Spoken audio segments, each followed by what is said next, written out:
Hola mi gente, MsMalcolmHughes here, coming to give you a book review. And today I will be reviewing Invisible Life by one of my all-time favorite authors, Mr. Lynn Harris, who unfortunately is no longer with us, but his work is still here and I think it's worthy, so worthy of being read. So let's get into it. So Invisible Life is the first book in a trilogy series that follows Mr. Raymond Tyler Jr.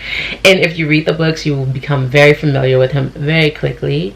And Raymond is a bisexual man who comes into that understanding. We get to walk with him as he comes into the understanding of what that means, how his identity is completely disrupted, how he goes from a straight alpha type identified male into realizing that he has urges that he never knew he had and grappling with that. So we get to follow that journey. And what I appreciate so much about the work of Lynn Harris and this book specifically is because it head-on addresses what it means to be bisexual, and it tackles what during the time when this first came out was deemed as a taboo, but honestly even in this day and age can still be quite the controversial topic. So even though it's been years past, it's still timely and appropriate. This book first debuted in the mid-90s, so even today in 2020, it's still a timely and appropriate topic. What I appreciate most about the style of writing of Lynn Harris is that he immediately creates suspense. He is an author who masterfully draws you in within the first couple of pages. Even within the first paragraph, you are instantly dropped into this world and you want to know what's going to happen, and you feel a human connection with his characters, which is a very hard thing to do, which is what I greatly appreciate about his style of writing. He's also really good at creating suspense, and sometimes it's the back and forth, the banter between his characters, even sometimes within yourself, grappling with who you were versus who you are in this moment and who you strive to be. And also one thing that he does here, especially because these are, well, Raymond Tyler Jr., the main character, and a lot of the characters within the books are black men who are either gay, bisexual, or on the down low, and the complexity of living that life and how what is stereotypically depicted as a gay man versus how the dreams in which you've had and how to reconcile those, and to come to the understanding that one thing doesn't have to limit the other, or maybe your dreams do have to shift and change, and what does that mean moving forward. Also, one thing I love is someone who myself identifies as queer, who has dated both men and women in the past, is facing the reality that attraction isn't necessarily always linear, and what does that mean.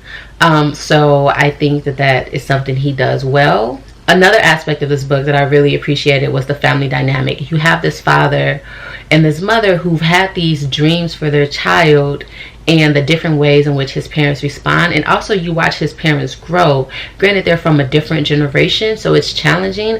I appreciated the trajectory that his parents take with him, especially his father, and I think that's so significant when having these conversations, especially as it relates to the black community. I think that this is still very relevant content today. Also, another aspect of this book that I greatly appreciated is that the individuals who are going through these experiences are young professionals in the height of their careers. They have full lives. So the fact that Lynn Harris is able to integrate, like reality, the fact that your sexuality does not determine who you are. It is an aspect of you, but it is not all of who you are. It is not the first thing that people notice, and it should not be on the forefront. But what is so great about this book, and it ends up spurring so many other books. It has a second trilogy series, and you have these amazing characters. But in this book, he meets who becomes one of my all-time favorite characters ever, Mr. Basil Henderson. And Basil Henderson is an NFL player who is on the down low. Hello. This is still obviously very relevant, and we like to think that in this day and age everyone gets to be who they are, they get to be out, but that's just not true, right? It's not that simple, and unfortunately it's still complicated, convoluted, and a complex topic.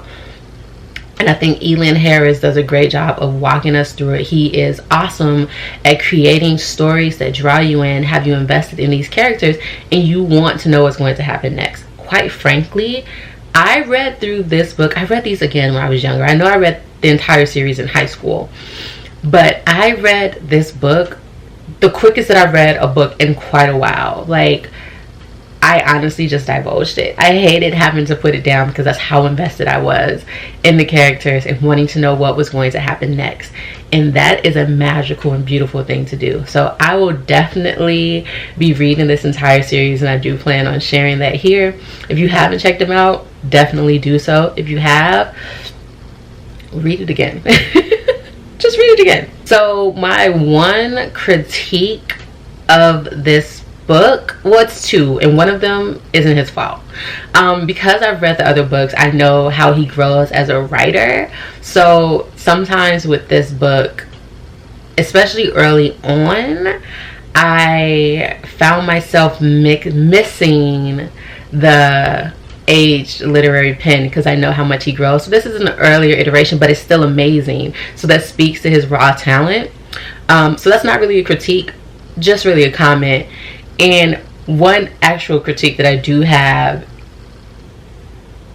is that when he would talk about sex with the men and the women, sometimes I felt that it was too simplistic and maybe came from a place of lack of experience. Like, I wanted more details. Like, a lot of the times, even just the words, like not full details of what's happening, but in the expression and the explanation of it, when he would be talking about the sex between two men, I felt like it was so beautifully described and defined.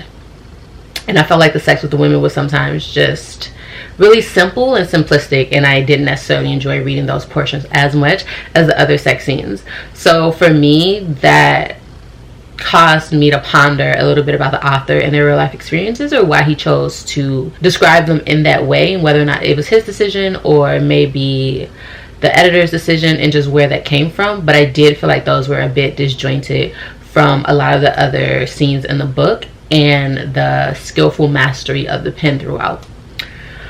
But it did not take away from my overall experience. I would still highly recommend this book. And if I had to give it a grade on A to F, my grade for Invisible Life would be a B.